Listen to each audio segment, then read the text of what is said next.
Bonsoir, messieurs, dames. J'ai participé, moi, à la guerre de séjour à Jérusalem comme unité de parachutistes, la Khativa 55. Il n'était pas tunisien, mais quand même, c'était le numéro de l'unité. Et normalement, on devait sauter sur l'Égypte. On avait déjà les parachutes sur nous. Et dès que le Hussein a commencé à tirer sur Jérusalem, on a enlevé les parachutes et on est monté sur Jérusalem avec des cars dans des routes pour ne pas qu'ils savent, là, les Jordaniens, parce qu'il y avait beaucoup de...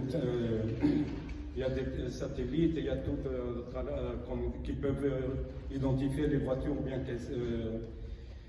la circulation. Et notre QG, il était à Bet Kerem, avec notre général Motago, si vous avez entendu parler de lui déjà. Personne n'a entendu parler de lui? Il s'est suicidé, malheureusement. Il s'est suicidé, et oui, mais il était Ramatkal, il a passé un petit moment pas bien, et c'est tout. Et après qu'on est Betaker et on est rentré, on a commencé à avancer vers le mur de la montation. Mais avant ça, il y avait d'autres combats sur la route qu'il fallait nettoyer la route pour arriver au mur. Et lorsqu'on est rentré par le mur de Sha'ar Rayot, la porte des Lions. Là-bas d'ailleurs, vous avez vu, là, qu'il y avait, si vous voyez les photos, vous avez vu, il y avait un zahar, une chenille, elle a bloqué le chemin pour arriver, pour entrer au mur parce qu'elle n'arrivait pas à bien passer. Et de là-bas, on est rentré sur la mosquée Omar, mosquée Al-Aqsa, mais si vous aurez vu le côté la Maravi avant comment qu'il était, il avait une largeur à peine de 3-4 mètres, parce qu'il y avait des maisons des Arabes jordaniens qui étaient là-bas, qui ont pris d'ailleurs les pierres pour construire la maison, c'était des pierres de tombes du monde des Oliviers. Et de là-bas, on a continué, après ça, on a fait, une fois qu'on a terminé sur Jérusalem avec tous les combats qu'il y avait même Givat Tachmoshet, c'est la colline des munitions, qui se trouvait à côté de Charles Mendelbaum, la porte de Mendelbaum. C'est par là-bas qu'il y avait des diplomates et tout le tralala qui passaient pour Israël s'il y avait des négociations ou quoi que ce soit. Et c'était un combat là-bas, Givat Tachmoshet, de corps à corps pratiquement, avec des couteaux jabari, on appelle ça en arabe, en hébreu, comme vous voulez.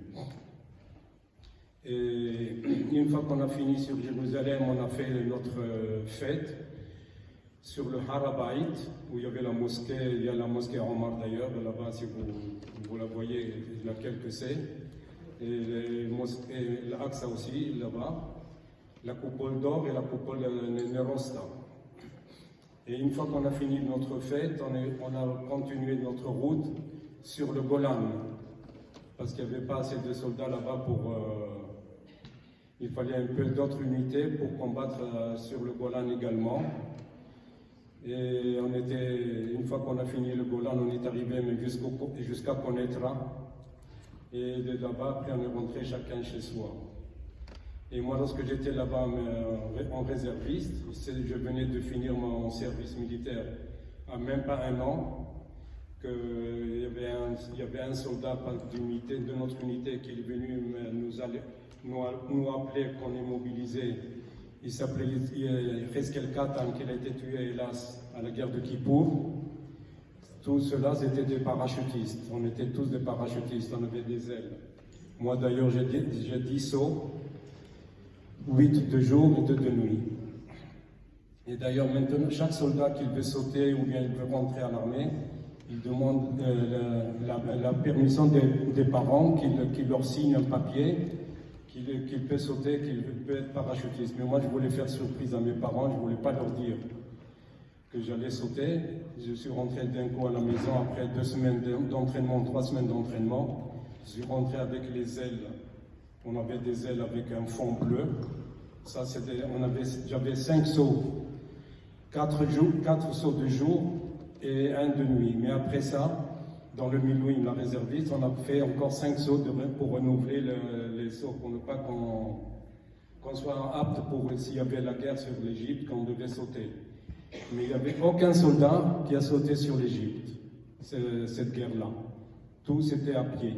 Sauf, bon, il y avait quelques chars qui nous ont aidés à combattre sur Jérusalem. Pas beaucoup, 5, 6 chars. Il y avait un peu l'aviation parce que au Montagour, ils ne voulaient pas qu'on touche les lieux saints. Parce que d'ailleurs, même lorsqu'on est monté sur le Harabaït, le mont du Temple, il est arrivé, il a dit ici on ne tire pas, ici c'est des lieux saints, il ne faut pas tirer. Alors aucun soldat n'a tiré, et sauf qu'on s'est recueilli sur le côté de la Maravi. Et il y avait un soldat qui avait un chauffard, qui a sonné le chauffard là-bas sur le mur. Et après ça, il est venu le Rav Goren. Avec le chauffard, il amenait des sifflets Torah pour faire la prière. Et après ça, il y avait même Moshe Dayan, que je l'ai vu d'ailleurs à côté de moi, il était. Et il y avait Montagour, Rosi Narkis, toutes les grosses têtes de l'armée qui géraient le secteur sud, le secteur central, parce qu'Israël est divisé en 3 secteurs, nord, sud, est et centre. Et il y avait Rosi Narkis, comme je vous ai dit, qu'il était du centre. Mais hélas, Montagour, après qu'il était Ramatkal ou quoi, il avait un peu, je ne sais pas qu'est-ce qu'il avait, il s'est suicidé, hélas. Et ça m'a fait un grand choc pour moi. Et lorsque j'étais réserviste, en réserve, à la guerre, pour écrire on ne pouvait pas téléphoner, vous savez, téléphone à cette période-là, 67, il n'y avait pas tellement. Alors j'écrivais des cartes postales, j'écrivais le nom Chiche Benjamin, j'écrivais la date qu'on était mobilisé et signé pour dire que voilà, aujourd'hui encore je suis vivant. Parce que vous savez, les soldats, une guerre, c'est où on laisse la peau, où on peut échapper. Et voilà mon parcours de la guerre de 6 jours.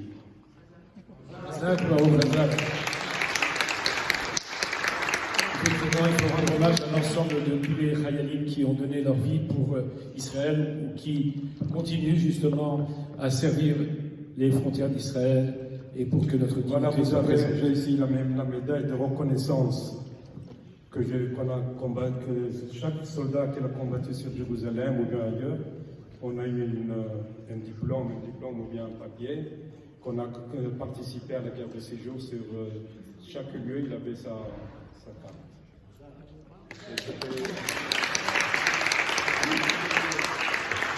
Et c'était signé d'ailleurs Montagour, si vous voyez, vous lisez l'hébreu, c'est trop petit, mais c'était notre chef. Est-ce que je peux raconter une anecdote sur la guerre d'indépendance? Allez-y, indépendance, Ouais. 6 jours. Dans la guerre d'indépendance. Bon, allez-y, vous êtes...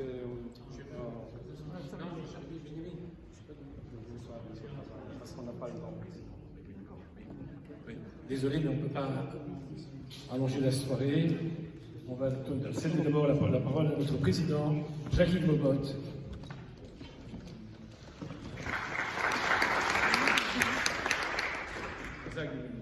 Merci, reste là. Merci à M. Chiche. C'est important que quand on commémore un événement aussi important que celui de la création de l'État d'Israël, on ait aussi des témoignages de juifs, de valeureux soldats, qui rappellent qu'une guerre, même si c'est les plus belles guerres que Israël ait réalisées, la guerre des 6 jours, c'est aussi le fruit d'hommes courageux, dévoués, qui prennent un risque considérable, bien sûr, pour l'État juif. En attendant, le directeur de l'agence juive, Ari Abibol, qui est arrivé, qui va gentiment, tranquillement... Là, connaissez ce directeur. Voilà, je voulais d'abord vous saluer, au nom du consistoire et de la synagogue de Nazareth, saluer notre vice-président, M. Mazouz, notre administrateur du consistoire de Paris, Jordan Bayer-Segev. Un mot simplement sur le sens de cette commémoration. Vous savez, nous sommes ici au cœur de Paris, une très vieille communauté juive française, à quelques mètres, monsieur le directeur, vous ne savez pas, mais de la place Théodore Herzl, qui est sur la place d'Arts et Métiers. Vous savez qu'il n'y a que 3 places en Europe qui s'appellent Théodore Herzl. Une à Budapest, puisque Théodore Herzl, le fondateur du sionisme, habitait avec une petite maison à côté de la grande synagogue de Budapest. Cette placette existe toujours. Et un jardin à Vienne porte son nom, Théodore Herzl. Et à Paris, et je le dis vraiment très modestement, en 2004, puisque je suis un élu parisien au Conseil de Paris, j'ai demandé au Conseil de Paris de donner le nom de cette place en mémoire de Théodore Herzl, et le Conseil de Paris a voté cette place qui portera définitivement, aussi longtemps qu'il existera une ville de Paris qui n'aura pas été anéantie par les fusées russes, le nom de Théodore Herzl. Je crois que, et je le dis au directeur de l'agence juive, la communauté juive française est sioniste. Elle est profondément sioniste. Dans nos écoles, dans nos communautés, dans nos synagogues, nous avons élevé, éduqué, nous parlons constamment de l'État d'Israël, nous faisons chaque Shabbat la lecture pour la République française et pour l'État d'Israël, et je crois que la communauté juive française a fourni ces dernières années un quota très important d'immigrants pour l'État hébreu, puisqu'aujourd'hui la communauté juive française francophone en Israël est très très importante en nombre et en qualité. Et ça, je veux dire, c'est une des gloires de la communauté juive française d'avoir apporté sa pierre à l'édifice sioniste. En même temps, la communauté juive française, elle regarde aussi vers la France. Elle aime la France. Il y a des communautés comme Nazareth, mais d'autres encore en France qui sont ancrées dans le territoire français. Et elle est tournée vers l'avenir en France. Il y a de nombreux projets qui existent aujourd'hui à Paris, en Île-de-France, le Centre européen du judaïsme, dans le 17e, la nouvelle synagogue du 16e, la nouvelle synagogue de Courbevoie, la nouvelle synagogue de Boulogne-Sud. Encore, j'étais tout à l'heure en réunion avec les gens de Sarcelles pour créer un centre socio-culturel à Sarcelles. La communauté juive a des projets en France et elle poursuivra son destin en France, mais elle sait bien que d'autres membres de notre communauté feront le choix, et il faut le respecter, de s'installer dans l'État hébreu pour des raisons familiales, pour des raisons de croyance, pour des raisons d'attraction. Voilà ce que je voulais dire. On a, nous, en France, à la fois cette don d'ubiquité capable d'être profondément sioniste et aussi profondément attaché à la France. Et je voulais dire aussi un mot sur l'antisionisme. Je pense qu'on peut être content de savoir qu'au Parlement, qu'à la ville de Paris, dans d'autres collectivités, on a maintenant adopté une nouvelle définition de l'antisionisme qui fait que quand on est antisioniste, on est antisémite. L'antisionisme, c'est l'antisémitisme de l'État d'Israël. Ça aussi, c'est important. On a fait en Europe, en France, de très grandes avancées pour défendre l'État d'Israël, pour défendre les valeurs que porte l'État d'Israël. Ça, c'est extrêmement important. Et merci en tout cas à votre présence, mesdames, messieurs, ici, pour témoigner de notre attachement indéfectible à l'État d'Israël. Et je voudrais avoir, pour terminer, un mot en mémoire de Jacques Puffer, qui a été longtemps le président des organisations sionistes de France. J'étais un de ses vice-présidents. Il a fait ici des conférences. Il a beaucoup œuvré pour l'Aliyah en Israël. Il a beaucoup œuvré pour Israël. Il a défendu avec beaucoup de talent, beaucoup de conviction l'État d'Israël dans des moments très difficiles. Et je crois que c'est bien si on peut, comme à toi, ce soir, dédier cette belle cérémonie, cette belle conférence, cette belle commémoration, en souvenir de tous ces combattants politiques, soldats, citoyens, qui défendent au quotidien les valeurs de l'État hébreu. Merci beaucoup.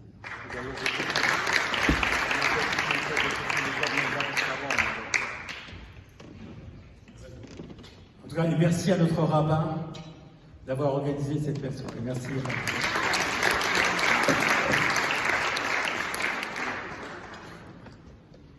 Monsieur le Président, Messieurs les administrateurs, Monsieur le Directeur de l'Agence juive de France, de Suisse et de Belgique, mon révérend Botaï, chers amis, on salue aussi Madame Merami qui est venue malgré le fait qu'elle a demain matin la brique méla de son petit-fils et qui est toujours là pour la conférence. Mazal Tov. Vous n'êtes pas sans savoir que la Torah n'a jamais pris une seule ride. J'en veux pour preuve les premières lignes de la Torah. Bereshit bara Elohim et hashamayim. Au commencement, Dieu créa le ciel et la terre. Et voilà que tous les commentateurs posent la question suivante. Pourquoi la Torah, qui est un livre d'enseignement, commence par la création du monde? Elle aurait dû commencer par la première mitzvah collective du peuple juif, c'est celle du calendrier juif. Alors pourquoi? Alors Rashi nous donne, et Kamak de l'hymne, livré Chachamim, combien sont grands les enseignements de nos sages. En effet, Rashi dit à la Makom, Amar Rabbi Yitzhak enseigne. Normalement, on aurait dû commencer par Achodesh Hazelachem. Pourquoi on a commencé par la création du monde? Pour nous enseigner que finalement, c'est Dieu qui a créé le monde, c'est à Dieu qu'appartient l'univers, c'est lui qui donne ou qui reprend les terres qu'il a distribuées aux hommes. Et voilà qu'il viendra une période de l'histoire où effectivement, on nous dira, vous êtes des listines, vous êtes des voleurs, cette terre ne vous appartient pas. Nous sommes effectivement dans un monde, l'Orient qui veut nous orienter, l'Occident qui veut nous oxyder, et on est dans le plus grand déni. Les territoires d'ailleurs qu'on a achetés, dans lesquels il y a des textes théologiques, historiques, archéologiques, qui prouvent notre lien avec la terre d'Israël depuis des millénaires, eh bien, c'est ces territoires-là qui sont les plus contestés d'ailleurs. Alors, qu'est-ce qu'il faut dire? Il faut dire que nous avons besoin de notre terre, nous avons besoin de nos drapeaux, nous avons besoin de notre Tsahal, nous avons besoin aussi, surtout, aujourd'hui, il y a 3 choses, il y a un GPS qui manque. Il faut une garantie sécuritaire. Ça, en ce moment, cela fait défaut. Il faut parler des perspectives, effectivement, ce sera aussi ce que notre directeur viendra nous développer. Il y a un deuxième problème politique qu'il faudra régler à court terme, et il y a un troisième problème, c'est celui spirituel, dont certains n'ont pas compris, que le lien entre la terre d'Israël et sa Torah, son message, sont intimement liés, car être juif sans sa terre, sans son message, il n'est point de peuple juif. C'est ça ce qui fait notre identité, c'est notre message, c'est notre culture, c'est notre foi et notre conscience d'appartenir à un peuple. Alors que, Bézat Hachem, nous puissions toujours garantir ces 3 choses et que ce GPS ne nous soit pas ôté. Alors, nous allons céder la parole à notre directeur, Ari Abibol, qui est extrêmement compétent, vous allez voir en l'entendant, puisqu'il a plusieurs masters et plusieurs cordes à son arc. Bravo. Bonsoir à tous. D'abord, j'aimerais remercier le Rav Torjman de son invitation. J'étais très content et très ému. Remercier le président, M. Bobot, M. le vice-président également, de cette invitation. Alors, la dernière fois que j'étais ici, c'était pour le mariage d'une élève à moi qui a su que j'étais à Paris, et 2 jours avant, elle m'a dit j'ai besoin d'un témoin, je veux que tu sois témoin. Donc j'étais assis ici en tant que témoin. Voilà, donc c'était la dernière fois où j'étais dans cette belle synagogue. Je vais, si vous permettez, avant de commencer à parler, dire quelques mots, puisqu'on est dans une synagogue, quelques mots deux mots de Torah, avec la permission du Rav, et de dire qu'on lit aujourd'hui un mizmor dans les synagogues en Israël qui s'appelle Shir HaMa'alot Beshuv Hashem et Shivat Zion Hayinu Kecholmim. Quand le psaume de David nous dit que quand on revient sur la terre d'Israël, on est comme des cholmim, comme des rêveurs. Et la question se pose, mais on a attendu 2000 ans pour réaliser notre rêve. Pourquoi le psaume parle de rêve? Il aurait dû parler de concrétisation du rêve. Mais en réalité, c'est ne pas comprendre l'importance et la valeur du rêve dans le judaïsme. Dans le judaïsme, on comprend que le rêve fait partie intimement de la vie de l'homme. Un homme qui ne rêve pas est un homme qui est mourant, c'est quelqu'un qui n'a pas... D'ailleurs, j'ai étudié un petit peu la physiologie dans le cadre de mon service militaire. On apprenait que quelqu'un qui ne rêvait pas, c'est-à-dire on avait des moyens de regarder dans le cerveau, quelqu'un qui ne rêve pas, c'est quelqu'un qui est dans le coma. C'est-à-dire très rarement, il y a peut-être des médecins ici qui pourront confirmer ce que je dis là, mais très rarement, quand un homme ne rêve pas, très souvent, malheureusement, c'est qu'il y a un problème cérébral. Et donc, le rêve fait partie intimement de la vie du peuple juif. Et je pense que c'est ce qu'on fait tous les jours en Israël. Vous savez, la phrase préférée de mes enfants, ou des enfants en Israël, « Hashamayim Magvul ». The sky is the limit, on dit en anglais. Le seul limite, c'est le ciel. On est toujours en train de rêver, on est toujours en train d'inventer, on est toujours en train de réfléchir comment faire les choses. Le rêve, c'est ce qui fait de cet état cette dynamique. Alors moi, personnellement, je suis en train de réaliser le fait de venir représenter l'État d'Israël en France. Cette semaine, j'ai vécu un moment très émouvant, enfin, milieu de semaine dernière, pardon. Le mercredi dernier, j'ai grandi au Maroc, j'ai fait mon aliyah là-bas à l'âge de 18 ans. À l'âge de 18 ans, je suis parti quasiment clandestinement parce qu'il n'y avait pas d'aliyah officiel du Maroc. Il fallait passer par la Turquie, 11 heures d'attente à l'aéroport. On arrive, 3 heures du matin. Le rêve israélien est arrivé en Israël à 3 heures du matin. La valise, personne qui m'attend. J'ai dormi sur ma valise. Bon, le rêve, on va dire, c'est vite éclaté d'une certaine manière.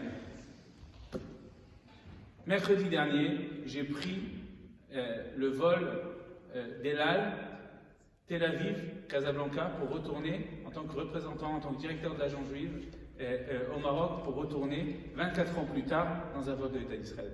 Ça veut dire que ces rêves-là se réalisent tous les jours. Et ces rêves, on continue à les faire aujourd'hui en Israël. Voilà. Alors je voulais juste dire quelques mots de Torah. On va passer sur la partie. Alors, je suis, comme je l'ai dit, de l'armée de l'air. Le Rav m'a donné 30 minutes, donc je tiendrai pas 31, pas 29, mais 30. D'accord? Donc je regarde ma montre pour être sûr que je suis dans le temps.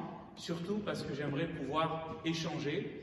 C'est important pour moi, j'ai une formation de professeur aussi, donc j'aime bien échanger et pas uniquement m'écouter parler tout seul.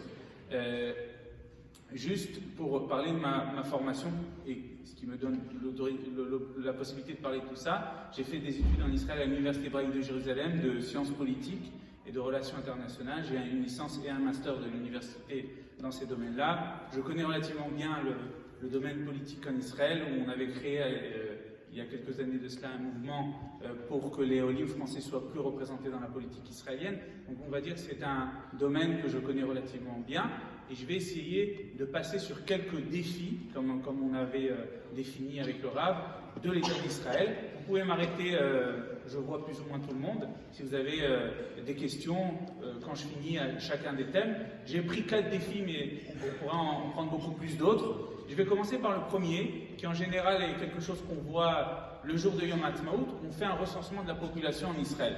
On ne le fait pas à Rosh Hashanah, en général, on ne le fait pas en décembre, on le fait à Yom Ha'atzmaut. Pourquoi? Parce que c'est une certaine manière de dire, voilà, l'État d'Israël a commencé, vous savez combien il y avait d'habitants quand l'État d'Israël a été créé, de juifs sur l'État d'Israël? 600 000. C'est d'ailleurs un chiffre assez symbolique d'ailleurs, d'accord? Donc il y avait 600 000 habitants. Vous savez combien Yom Ha'atzmaut ce soir, nous sommes d'habitants, enfin, peut-être qu'il y a eu des naissances depuis, mais en tout cas, il y a quelques heures, nous étions 9,5 millions d'habitants en Israël, d'accord? Dedans, c'est 7 millions de juifs, 7,05 millions de juifs, 2 millions d'arabes israéliens et 500 000 de ce qu'on appelle sans religion. Alors qu'est-ce que c'est sans religion? C'est un peu compliqué, ça peut être des gens qui ont un grand-père juif qui sont venus par le biais de la loi du retour, d'accord? C'est un sujet passionnant, on pourra peut-être un jour faire une conférence sur la loi du retour, en tout cas c'est pas notre sujet aujourd'hui, et donc il y a toutes sortes de populations, et également les Druzes et qui sont aussi considérés, puisqu'ils ne sont pas, ils sont considérés comme une autre minorité, et pas la minorité arabe. D'accord? Voilà un petit peu la population d'État d'Israël d'aujourd'hui. Alors je vais vous donner aussi d'autres chiffres, mais qui sont très intéressants à comprendre. Aujourd'hui, 79% sont nés en Israël. En 48, sur les 600 000, d'accord, il n'y avait sur place à peu près que peut-être 15% qui étaient nés en Israël. Aujourd'hui, sur 7 millions, on a 79% qui sont nés en Israël. Mais ça n'empêche qu'il y a eu, vous savez combien d'Olim a eu l'État d'Israël depuis sa création? 3,3 millions d'Olim en Israël. D'accord? Donc l'agent juif a bien travaillé pendant 74 ans, même plus, parce qu'on prend l'Aliyah depuis avant. D'accord? On a aujourd'hui autre chiffre très important, et ça le Rav peut-être va me confirmer. On estime qu'en 2030, donc c'est pas dans si longtemps que ça, on sera 11,1 millions d'habitants en Israël, sur lesquels, d'accord, il y aura à peu près, d'accord, 8 millions et demi de juifs et encore 2 millions et demi d'arabes israéliens. Ça veut dire qu'en 2030, de manière quasi certaine, la majorité du peuple juif sera sur la terre d'Israël. Aujourd'hui, on a 45% en Israël et 55% en dehors. Et là, on sera à plus de 50%. Alors le Rav peut-être me confirmera, je dis ça sous l'autorité du Rav, mais pour certaines halachot, le Rambam nous dit que sur certaines halachot, qui étaient jusqu'à aujourd'hui halachot midé Rabbanan, dont les décisions étaient liées au Rabbanim, ce seront des halachot de midé Oraita. Ça veut dire que quand on fera la mitzvah, elle aura encore plus de valeur quand on la fera sur la terre d'Israël. Donc c'est vraiment une révolution, pas que symbolique, mais aussi pratique, du fait que nous serons la majorité du peuple juif en Israël. 2040, 13,2 millions d'habitants. Autre chiffre intéressant, 191 000 bébés sont nés entre Yom HaTzmaut qui est passé et celui-ci. D'accord? Je ne sais pas si vous imaginez les chiffres. D'accord? C'est énorme.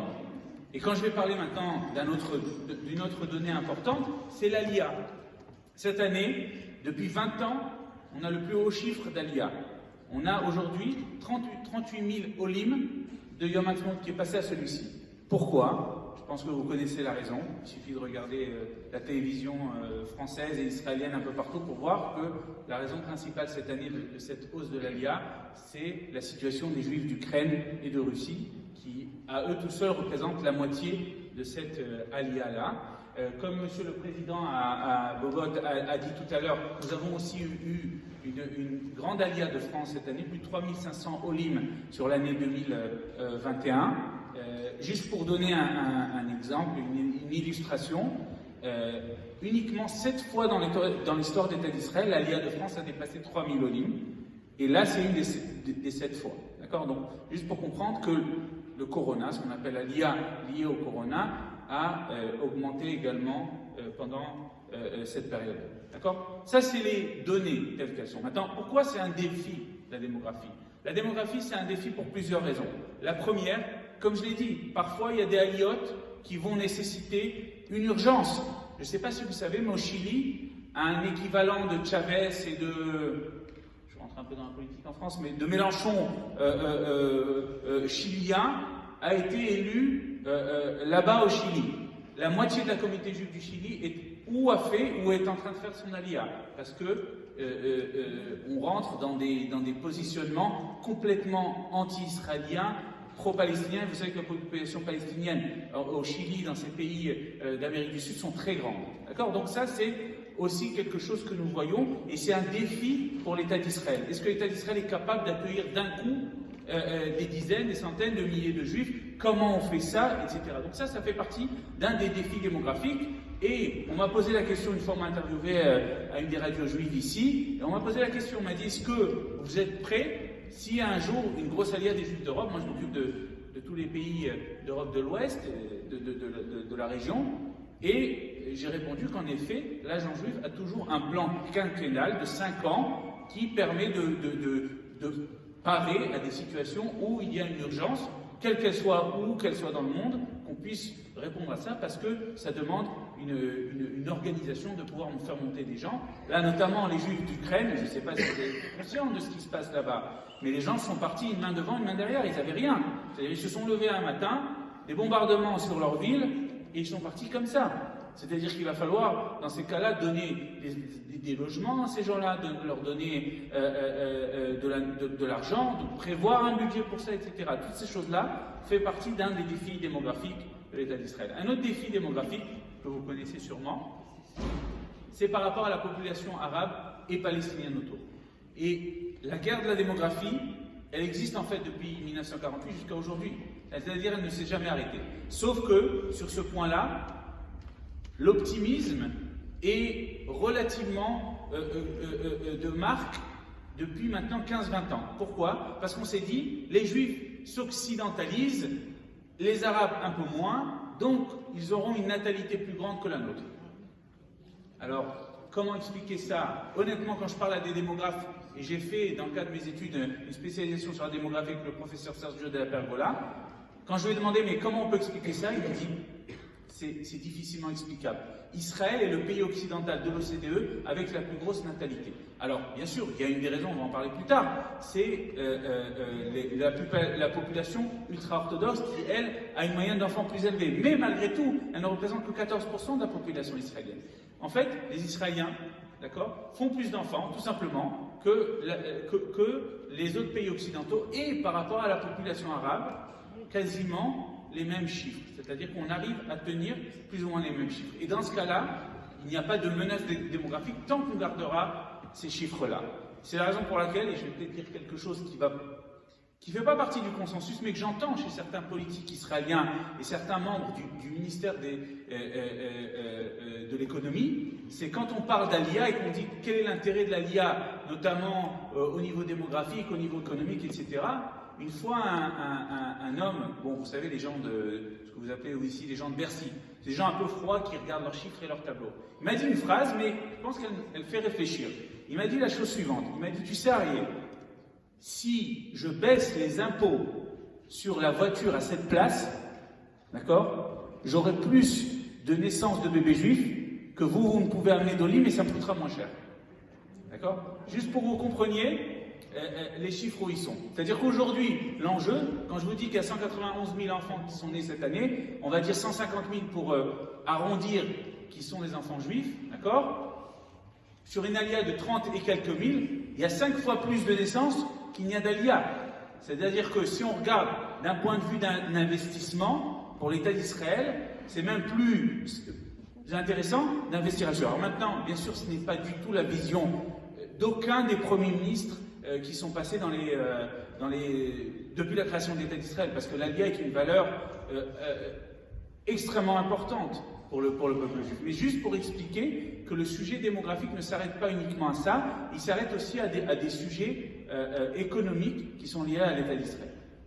Le dernier point par rapport à ce défi démographique, et après je passe au deuxième défi, d'accord, c'est le problème de l'immobilier. Aujourd'hui en Israël, en réalité, on a un vrai problème dans le domaine de l'immobilier, parce que il y a beaucoup de jeunes couples, les gens se marient tôt en Israël, quand on est dans un pays de l'OCDE qui est celui où l'âge de mariage est parmi les plus jeunes, et pas uniquement dans les populations religieuses, même dans les populations laïques, ce qu'on appelle laïques en Israël, on a beaucoup de mariages, et donc forcément, on a besoin de beaucoup d'appartements, de beaucoup d'immobilier, et là c'est la course-poursuite entre la démographie et la libération des terres, d'accord, pour pouvoir construire des appartements en plus. Alors il y a beaucoup de plans, je ne vais pas rentrer dans les sujets économiques là-dessus, qui sont mis en place pour régler le problème de l'immobilier. Aujourd'hui, il y a des tirages au sort pour vendre des appartements quasiment au prix coûtant, et c'est l'État qui prend la différence aux jeunes couples, d'accord. Moi j'ai des amis qui ont acheté un appartement et ils ont gagné à cette fameuse loterie. Il y a 2 semaines, un copain il a fait une fête parce qu'il a gagné à la loterie qui est liée à ça. Donc on vend 20 000 appartements sur 100 000 couples qui demandent et on les vend à des prix moins chers. Mais le vrai travail va être aussi de peupler le Negev, la Galilée, la Judée-Samarie, toutes ces régions-là qui sont encore relativement vides et qui sont aussi l'avenir de l'État d'Israël. D'accord ? Voilà pour le sujet de la démographie. C'est le bon moment pour poser une question. Le temps des questions m'est décompté. Voilà. Je rigole.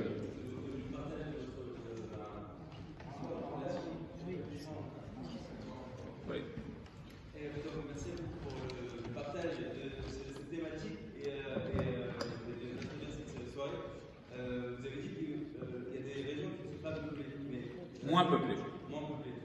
Mais officiellement, elles appartiennent à Israël, ou bien ce sont des zones vides et légalement entre les soins.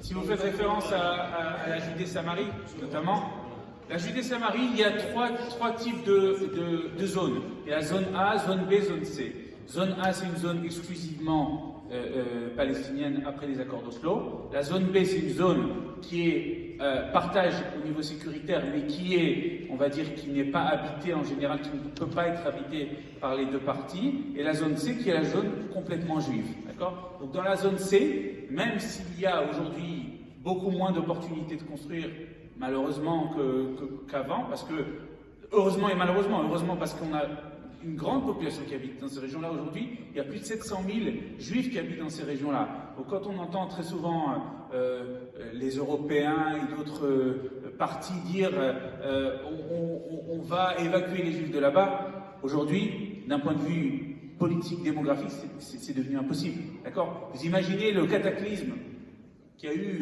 pour le Gush Katif, où il y avait 7000 personnes.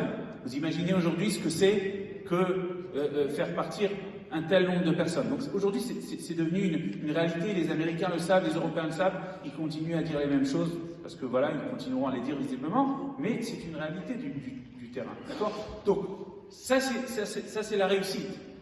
Le défi, c'est de pouvoir continuer à obtenir des autorisations. Vous savez, là-bas, il y a un habitant qui m'a dit un jour, il m'a dit, Ariel, on est le seul endroit au monde où, même pour construire un KGB, d'accord, un petit hangar à l'extérieur, il faut que l'ONU, les Américains se mêlent. Partout dans le monde, vous pouvez faire ce que vous voulez, il n'y a que là où, pour 1 mètre carré de construction, vous avez Obama qui va se mêler, d'accord ? Je ne sais pas si vous vous rappelez la phrase que disait Obama au Premier ministre israélien, « No one more brick », pas une brique de plus. C'était le mot que disait Obama à Netanyahou quand il voulait lui dire « tu construis rien ». Il disait pas un quartier de plus, pas une brique de plus. Vous imaginez la phrase, d'accord ? Donc oui, il y a des défis. C'est quelque chose sur lequel l'État d'Israël, une partie en tout cas de la population israélienne, se bat. Mais je veux dire, de toute façon aujourd'hui, la démographie a parlé et ces régions-là resteront vraisemblablement partie intégrante de l'État d'Israël. Donc même la zone A et la zone B. Non, la zone A et la zone B, c'est des zones gérées par... La zone A est gérée par les Palestiniens totalement. La zone B, on n'a pas le droit de construire, on n'a pas de permis de construction là-bas, mais c'est Israël qui gère au niveau sécuritaire. Et la zone C, c'est la zone exclusivement juive, où il y a Ariel, où il y a d'autres endroits. Oui.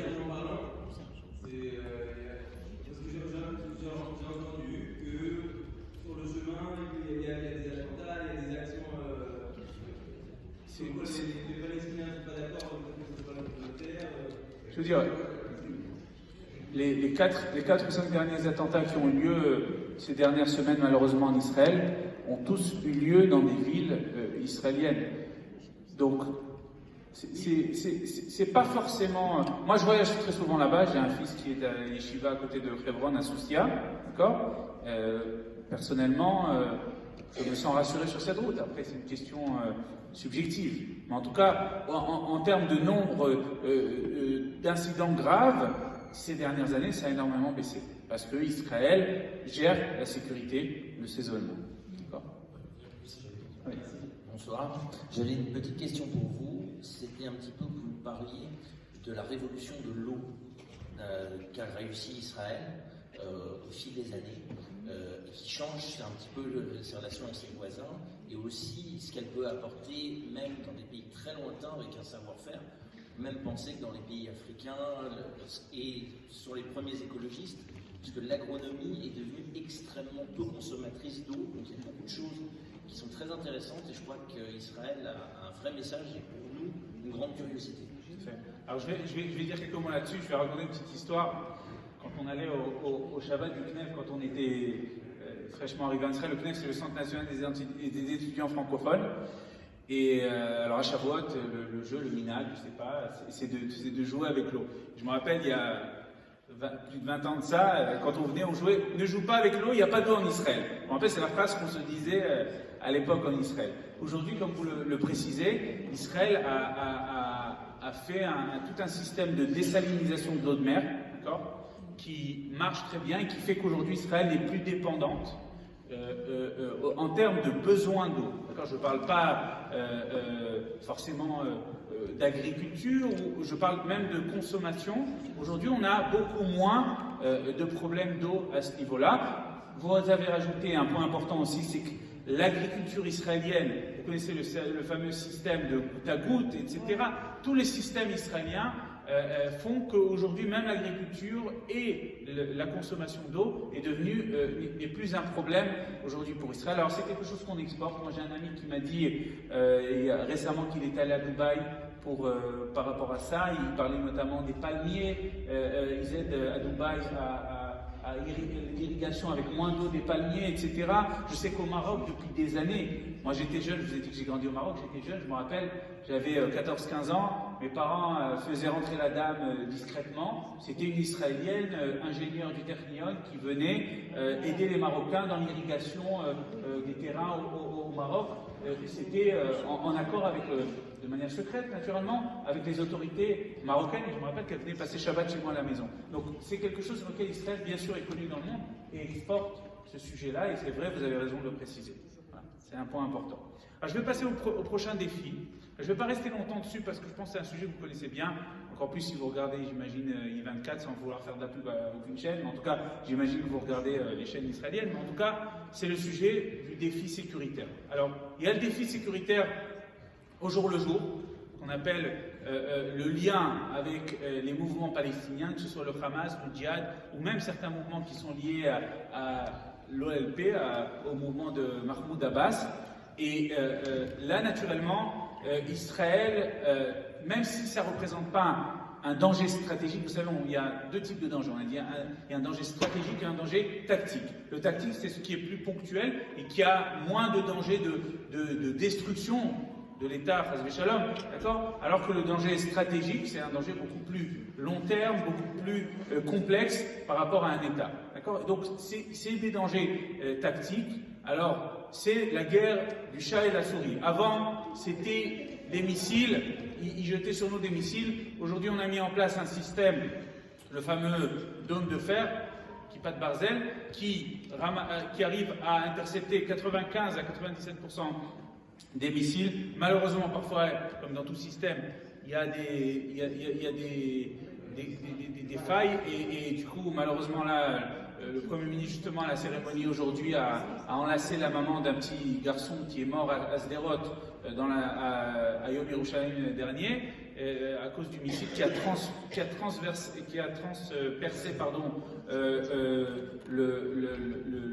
la fenêtre qui était complètement censée être complètement imperméable. Bref, tout ça pour dire que c'est un système qui marche bien. Je ne sais pas si vous avez entendu, mais là, le ministère de la Défense israélien est en train de développer un nouveau système que le monde entier veut acheter de laser.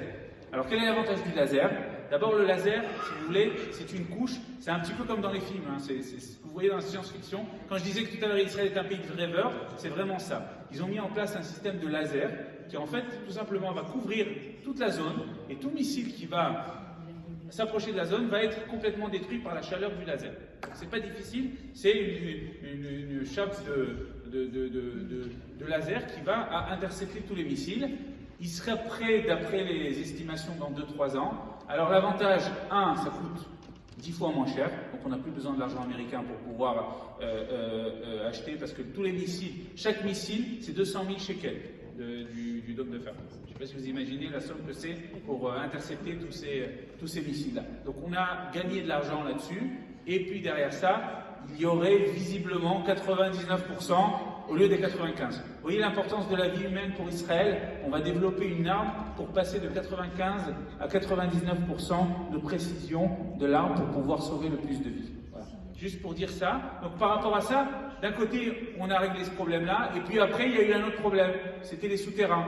D'accord? Ils passaient plus par en haut, ils passaient par en bas. D'accord? Qu'est-ce qu'a fait l'État d'Israël par rapport à ça? En fait, ils ont mis en place un système de détecteurs très élaborés qui font qu'à chaque fois que quelque chose est creusé, d'accord, on repère la chose. Alors, au départ, Israël, qu'est-ce qu'elle a fait? Je ne sais pas si vous avez entendu, mais plusieurs fois, ils commençaient à construire et on les laissait donc se fatiguer à construire.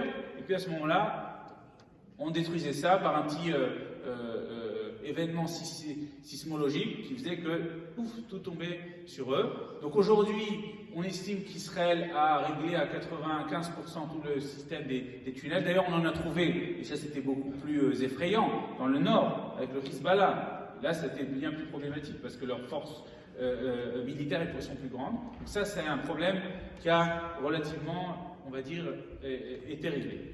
L'autre problème de la frontière, c'est la frontière nord-est avec la Syrie, où on a sur place deux problèmes. Le premier, c'est la présence iranienne, je vais parler après de l'Iran. Et le deuxième problème qu'on a là-bas, j'imagine que vous le savez, c'est la Russie. En fait, qu'est-ce qui s'est passé depuis 2014 que les Russes sont rentrés en Syrie pour défendre les Syriens par rapport à Daesh, etc. Qu'est-ce qui s'est passé? Les Russes se sont installés et n'ont plus bougé de là. Ce qui veut dire qu'aujourd'hui, tous les systèmes de défense, de missiles et de chasse anti-aérienne qui sont à la frontière d'Israël sont des S-4000 russes, qui sont des détecteurs et comment on appelle ça, des radars, pardon, voilà, je cherchais le mot, des radars qui sont aujourd'hui beaucoup plus efficaces que les vieux radars syriens. D'accord? Alors, j'étais à l'armée de l'air, sans dévoiler de grands secrets, on va dire qu'Israël peut se débrouiller même avec les radars russes, d'accord, sans problème, mais malgré tout, ça a nécessité de la part de l'ancien Premier ministre et du Premier ministre actuel une coordination militaire avec les Russes. C'est-à-dire qu'on a un accord tacite avec les Russes, que quand nous attaquons sur le territoire syrien des positions iraniennes, les Russes ne réagissent pas. D'accord ? C'est la raison pour laquelle on a beaucoup critiqué le Premier ministre qui était allé pendant Shabbat rendre visite à Poutine. Je pense que vous connaissez cette fameuse histoire-là, d'accord ? C'était une des raisons de sa visite, visiblement. C'était aussi de continuer cette coordination militaire avec les Russes. D'accord ? Donc on a aussi un casse-tête là-bas, et c'est la raison pour laquelle aussi, quand on nous pose la question, mais pourquoi Israël n'est pas aussi solidaire de l'Ukraine que ne l'est la France ou les autres pays européens, Israël aussi a des intérêts géostratégiques qui font qu'on doit également tempérer avec les Russes. C'est pour ça que la position israélienne reste un peu plus, on va dire, dans la neutralité, bien que d'un point de vue éthique, d'un point de vue moral, oui, le gouvernement a dit que ce qui se passait en Ukraine était immoral et n'était pas éthique. D'accord ? Voilà. Donc ça, c'est un autre point. Je vais finir par le dernier point lié au défi sécuritaire, c'est la menace iranienne.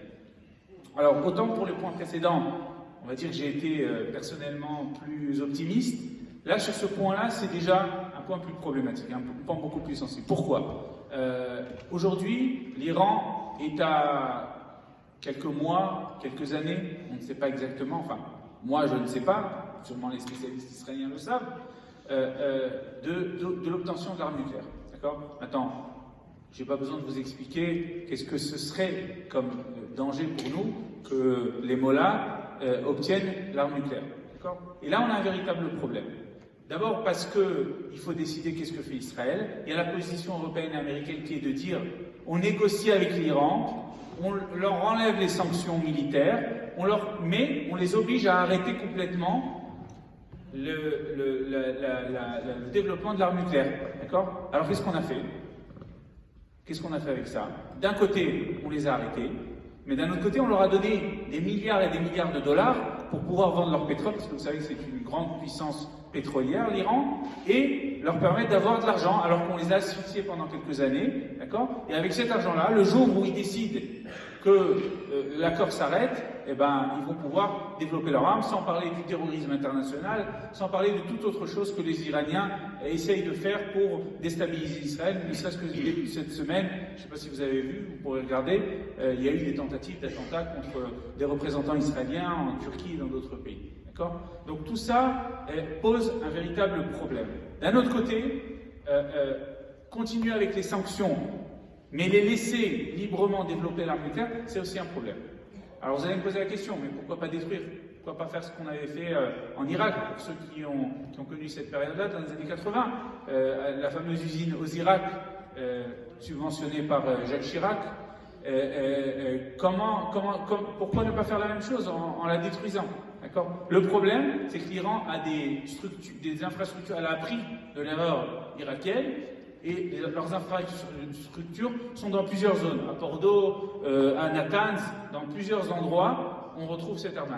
Ça, c'est première chose. Deuxième chose, les armes sont enfouies sous terre et très peu de missiles peuvent atteindre cette profondeur pour pouvoir détruire les infrastructures. Troisième chose, et la vérité, c'est le plus grand problème, c'est quand bien même on réussirait une opération comme celle-ci, d'accord, combien de temps on va les retarder? 1 an, 2 ans, 3 ans, d'accord? C'est-à-dire, on ne pourra jamais annuler leur capacité, puisque une capacité nucléaire n'est pas liée juste à ce qu'on a physiquement, mais aux connaissances qui sont liées à ça. On aura arrêté les infrastructures, mais on n'aura pas tué tous les savants iraniens, bien qu'on en a tué un qui était très important il n'y a pas longtemps de ça, qui connaissent le secret de la bombe atomique et qui continueront à essayer de la développer. D'accord? Voilà. Alors je ne vais pas rentrer plus dans le sujet, mais on pourrait en parler beaucoup plus, de quelles sont les réponses d'Israël par rapport à l'arme nucléaire, etc. Je vais passer aux deux autres défis pour finir. Alors, le troisième défi... D'accord, alors je fais ça en 5 dernières minutes. Voilà. Je vais finir rapidement sur les 2 derniers points. D'accord. Le troisième défi, c'est le défi social. D'accord. La disparité des salaires en Israël est une des plus grandes de l'OCDE. D'accord. C'est un vrai problème en Israël. On a des populations minoritaires en Israël, que ce soit la population ultra-orthodoxe ou la population arabe, qui, elle, se trouve très souvent sous ce qu'on appelle le seuil de pauvreté israélien, à la fois par le fait que certains d'entre eux ne travaillent pas ou ont beaucoup d'enfants. Et donc c'est un vrai problème social en Israël. C'est pour certains, je dirais, un des plus gros défis économiques de l'État d'Israël, de savoir comment amener une partie de ce public à travailler. Alors beaucoup de plans sont faits, notamment dans le public ultra-orthodoxe, où les femmes sont allées travailler dans le high-tech, où il y a des bons salaires, où certains hommes qui ne sont pas à la yeshiva commencent, avec la bénédiction des rabbins, à aller travailler aussi, etc. Donc ça, c'est un point qui est relativement traité. Et le fait même que socialement, Israël est divisé en tribus, d'accord, en tribus différentes. La tribu, ce qu'on appelle la tribu du laïc, des religieux sionistes, des ultra-orthodoxes, des arabes et des autres minorités. D'accord. Le dernier point qui est lié à ça, et je passe enfin au dernier défi, c'est la religion et l'État. Comme l'a dit le Rav tout à l'heure, c'est important, il y a un défi spirituel en Israël, de savoir qu'est-ce qu'on veut de cet État. Est-ce qu'on veut un État des Juifs, comme le disait Herzl, ou l'État juif? D'ailleurs, il y a une grande polémique. Est-ce que quand Der Judenstaat, quand dit Herzl, est-ce qu'il voulait dire l'État juif ou l'État des Juifs? C'est pas pareil.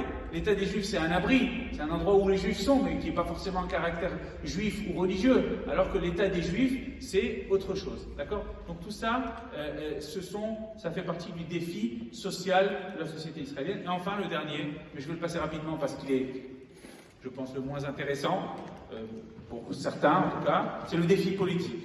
Le système politique israélien est instable, vous le connaissez, vous voyez comment pendant 3 ans on a fait 4 élections. Alors je voulais dire à certains politiciens français qui veulent créer la 6e République, qu'ils aillent voir en Israël ce que c'est qu'un système parlementaire. Parfois on est jaloux de votre système présidentiel, parce que chez nous, l'instabilité règne. Tous les 6 mois, tous les 3 à 6 mois, il y a eu des élections ces dernières années. Je peux vous dire que là, j'aurais préféré un président pendant 5 ans. Voilà, donc ça c'est aussi un point.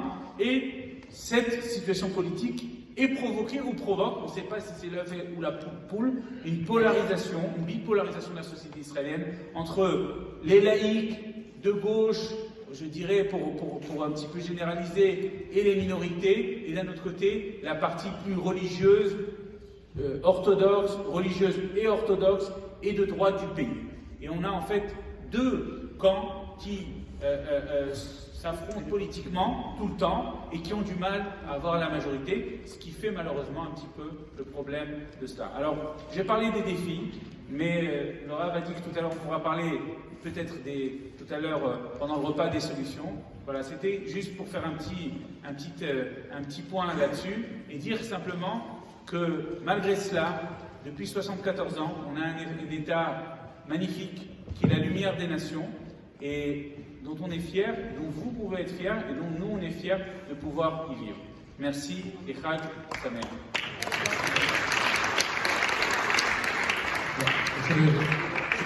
Je Merci.